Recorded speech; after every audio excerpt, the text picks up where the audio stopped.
Ils sont au pouvoir depuis des années, parfois même des décennies. Et malgré les cris du peuple, les manifestations, les promesses non tenues, ils s'accrochent. Dans plusieurs pays africains, la colère gronde, la jeunesse se soulève, et les prières montent vers le ciel. Que ces présidents quittent enfin le pouvoir. Dans cette vidéo, nous allons te parler de 5 chefs d'État africains dont une grande partie de la population rêve du départ. Pas pour des raisons personnelles, mais à cause de la mauvaise gouvernance, la répression, ou simplement le refus de passer la main.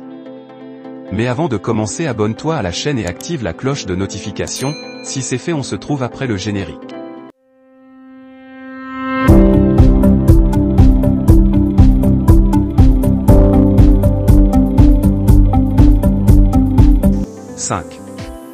Ismaïl Omar Guelleh, président du Djibouti. À la tête du pays depuis 1999, en est à son 5e mandat. Ses opposants dénoncent une fermeture totale de l'espace politique, des élections verrouillées et une mainmise sur toutes les institutions.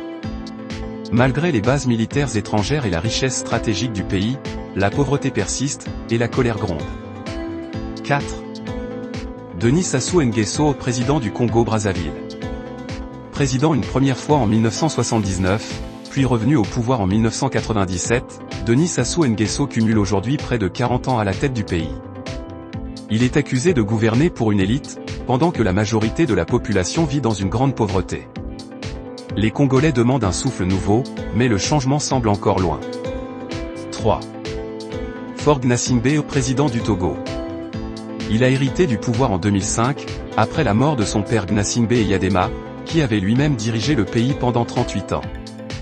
Faure est donc à la tête d'un régime dynastique vieux de plus d'un demi-siècle. Malgré les manifestations répétées, il reste solidement accroché au pouvoir, laissant un peuple fatigué et frustré. 2. Yoweri Museveni, président de l'Ouganda.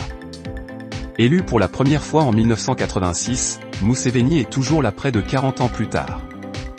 Il a changé la constitution pour pouvoir briguer un nouveau mandat.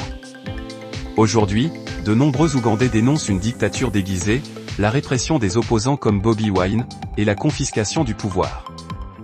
Paul Biya, président du Cameroun. Au pouvoir depuis 1982, Paul Biya est l'un des chefs d'État les plus anciens au monde.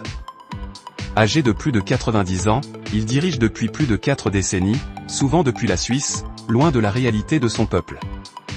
Le mécontentement monte chez les jeunes Camerounais qui ne voient aucun avenir sous ce régime jugé usé et dépassé.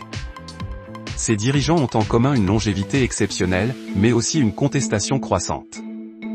Partout en Afrique, une nouvelle génération se lève, exigeant plus de justice, d'alternance. Et toi, que penses-tu de ces présidents? Est-il temps pour eux de quitter le pouvoir? Dis-le en commentaire, ton avis compte. Et surtout, le respect du peuple. Abonne-toi à Info 24 du Monde pour ne rien rater de l'actualité brûlante du continent africain.